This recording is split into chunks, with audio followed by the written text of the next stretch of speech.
Sample लिए गए हैं, उनमें से 5 का रिजल्ट अभी आना बाकी शेष है। 179 जो सैंपल हैं वो नेगेटिव हैं और 2 पॉजिटिव आए थे, वो दोनों भी अब नेगेटिव हो गए हैं। दूसरे वाला लास्ट जो है वो आज सैंपल हमारा चल रहा है, पहले के सैंपल उनके नेगेटिव आए, तो कल मेरे हिसाब से हमारे ज़िले में कोई भी पॉजिटिव केस की हिस्ट्री वर्तमान समय में नहीं रहेगी। और वैसे भी 14 दिन से हमारे यहाँ कोई केस नहीं आया, इसलिए पाली ज़िला जो है वो सुखद स्थिति में है। इसके अलावा जैसा कल बताया गया था कि जो अजमेर ज़िले में एक गांव में केस निकला था रूपनगर में, उसके पेरिफेरी एरिया में जो हमारे 5 गांव आ रहे थे, उनमें आज हेल्थ स्क्रीनिंग का काम और सैनिटाइजेशन का काम पूरी गति से चल रहा है और कल तक हम सभी लोगों का हेल्थ स्क्रीनिंग कर लेंगे। तो उसमें यदि किसी तरह के कोई व्यक्ति संदेहास्पद या ऐसे संक्रामक रोग से त्रस्त पाए जाएंगे या उससे कोई लगेगा कि इनका हमको सैंपल लेना है, तो उनका हम सैंपल लेंगे। लाइन लिस्टिंग में हमारे यहाँ का कोई भी व्यक्ति अभी तक नहीं आया, इसलिए ये हमारे लिए एक सुखद समाचार है कि हमारे यहाँ पॉजिटिव केस के लाइन लिस्टिंग में क्लोज कॉन्टैक्ट में कोई भी बंदा नहीं है। इसके अलावा रेगुलर स्क्रीनिंग हमारी चल रही है। 33 लाख लोगों का हमने अब तक हेल्थ चेकअप किया हुआ है और ये लगातार हमारी कार्यवाही चल रही है। हमारे ज़िले में पर प्रांतीय से अन्य प्रांतों से जो व्यक्ति आए थे, लगभग 37,000 लोग अब तक हमारे यहाँ आ चुके हैं और उसमें से 21 वर्तमान में 21,000 लोग जो हैं वो हाउस क्वारंटाइन में हैं। 15,000 लोगों का लगभग जो है वो टाइम पीरियड निकल चुका है, उनका 28 दिन का समय जो है वो पूरा हो चुका है। इसलिए अब हमारे लिए ये भी एक रिलीफ का विषय है कि वो जो लोग बाहर से आए हैं उनमें से लगभग लोग जो है संक्रमण की स्थिति में नहीं है, तो उससे हमारा ज़िला भी बचा हुआ है। ये आज की कोरोना रिलेटेड जो हमारे इश्यूज़ थे उसके बारे में ये रिपोर्ट है। इसके अलावा आज से जो है कुछ मॉडिफाइड लॉकडाउन की व्यवस्था प्रारंभ हुई थी, पर आम नागरिकों के थोड़ा सा उसको समझने में कुछ कमी रही और जो विगत समय से बार बार विभिन्न समाचार पत्रों के माध्यम से इलेक्ट्रॉनिक मीडिया से जो लॉकडाउन के बारे में आ रही थी, उससे किंचित भ्रम की स्थिति उत्पन्न हुई। उससे काफ़ी लोग आज बाहर आए, पर आज पूरे शहर का जो है फ्लैग मार्च किया गया था और कल से थोड़ी हम और सख्ती बरतेंगे ताकि अनावश्यक रूप से लोग बाहर नहीं निकलें। जिनको आवश्यक कार्य है वे ही लोग बाहर आएँ, ऐसा उन लोगों से अनुरोध है। बाकी हमारी स्थितियाँ ज़िले की मोर और लेस अभी तक ठीक हैं, किसी तरह की कोई आशंका या किसी तरह की कोई हमारे पास ऐसी सूचना नहीं है जिससे हमारे लिए कोई चिंता की बात है। सर कल से क्या क्या मतलब खुलेगा? और तो एसपी साहब से बात करो, आज एसपी साहब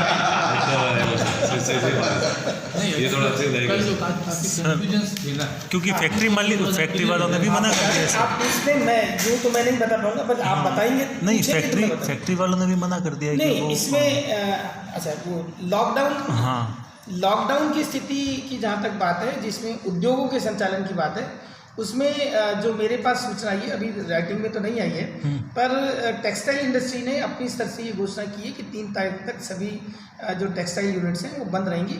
यदि किसी यूनिट विशेष को किसी बात की ज़रूरत होगी तो वो क्योंकि यहाँ रिको इंडस्ट्रियल एरिया में ही वो चीज़ें अलाउड है, तो RM रिको जो है उसके लिए इजाज़त देंगे।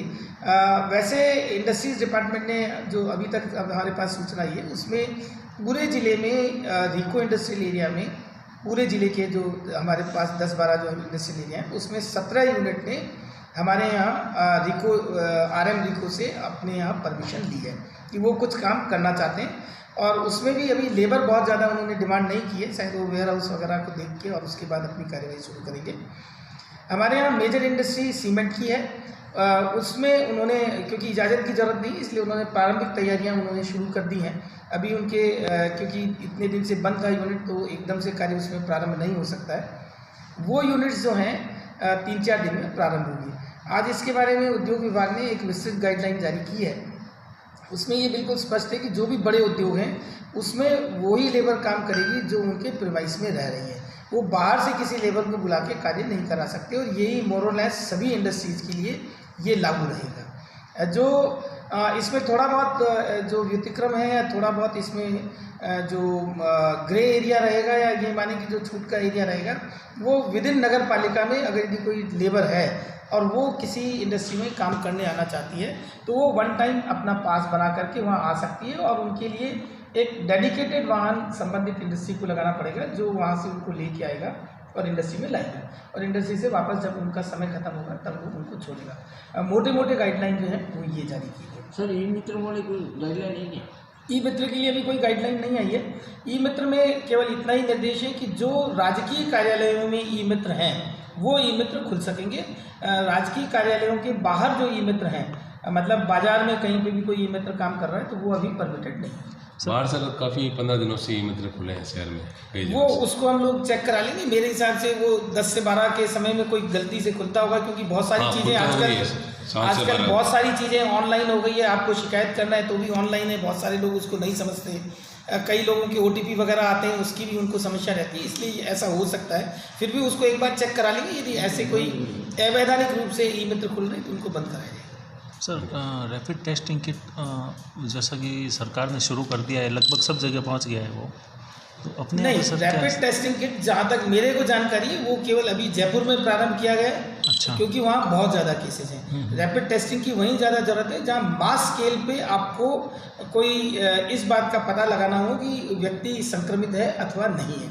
वो एक प्रारंभिक रिपोर्ट है, उससे उसके बाद जो संक्रमित आएंगे उनका फाइनल टेस्ट लगेगा, उसी से वो निर्धारित होता है कि वो संक्रमित व्यक्ति है अथवा नहीं।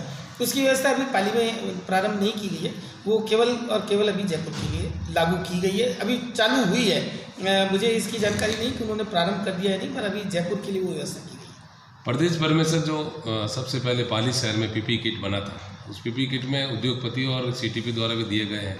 उनसे काफ़ी कोटा से, भीलवाड़ा से, जयपुर से, जोधपुर से डिमांड आ रही है, तो प्रशासन द्वारा बाहर भिजवाया गया, कितने अभी तक किट भिजवाए गए या प्रशासन को अभी तक कितने किट मिल गए सर?